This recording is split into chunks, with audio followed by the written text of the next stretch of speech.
The entire world is witnessing the plight of our farmers.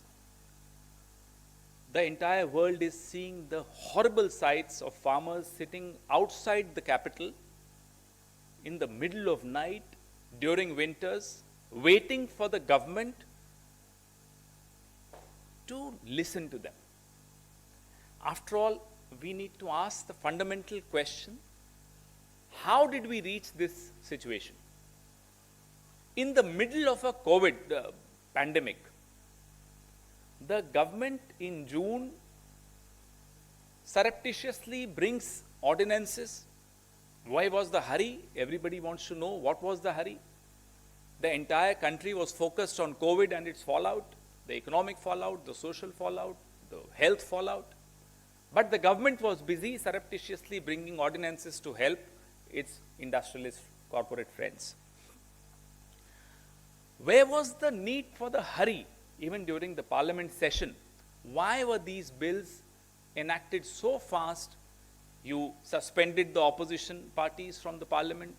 You did not follow parliamentary procedure and hurried through the passing of the bills. Where was that need? Why was the hurry shown?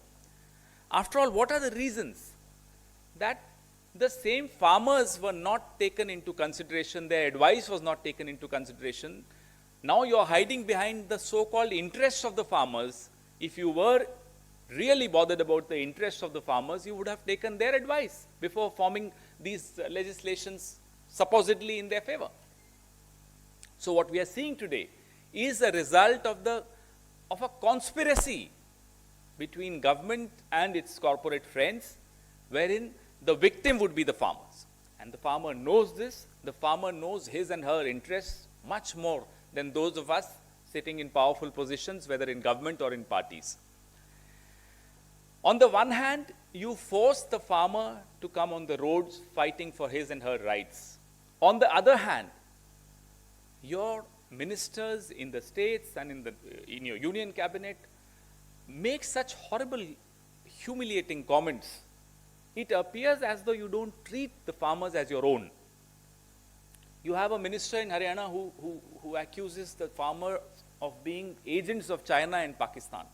I mean, ridiculous as it can be. You have the chief minister of Haryana who calls them Khalistani. And there is a section of the media, I'm afraid, who is more loyal than the king. That section of the media has been running stories that there will be ED investigation into foreign funding of these farmer protests. I mean, if it was not so tragic, it would have been laughable. The complaint of the farmer has been MSP. That has been a bone of contention. You kept saying that you are delivering on the Swaminathan Commission report, but the formula you adopted was not adhering to the Swaminathan Commission report. My colleague Randeep Singh Surjewala ji has elaborated on this day before yesterday, so I don't need to go down that road again. Now with the new legislations, what you've done is you've attacked the very structure of the APMC, thereby attacking the MSP itself. The entire APMC regime is what supports the MSP. So in the absence of the APMC regime, where will you give the MSP? How will you give the MSP?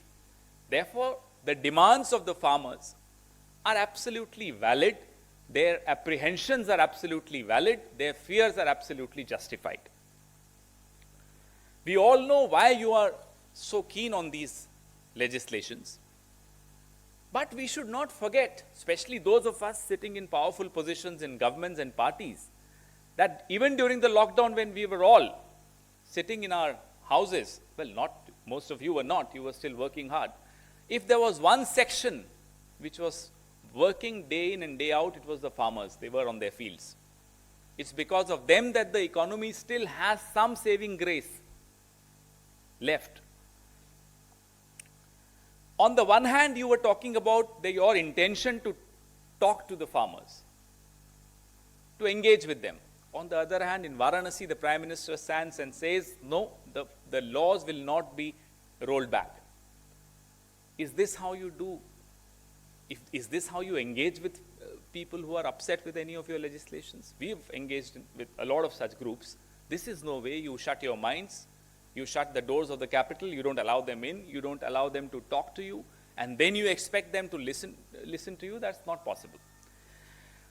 The Agriculture Minister of India, I don't know how, but he somehow couldn't control himself. He said, if we withdraw these legislations, some corporates will get angry and they'll ask us, they'll question us, why are you withdrawing these legislations? So some truth somewhere in this government came out, something which we've all along known. The farmers have known it. Now it has come from the Agriculture Minister's own mouth. From Notebandi, demonetization, to these 3 black laws, one thing is very clear. Whenever the Prime Minister has done something on his own, with no traces, no institutional wisdom from previous governments, the situation has been disastrous. The results have been disastrous. From here, I would also like to announce that the Congress party extends its wholehearted support to the Bharat Bandh on 8th of December. Our leader, Mr. Rahul Gandhi, through tractor rallies, signature campaigns, Kisan Sammelans, has been raising the party's voice in support of the farmers. All our district headquarters and Pradesh headquarters will participate in this Bandh. They will hold demonstrations and ensure that the Bandh is successful. Thank you.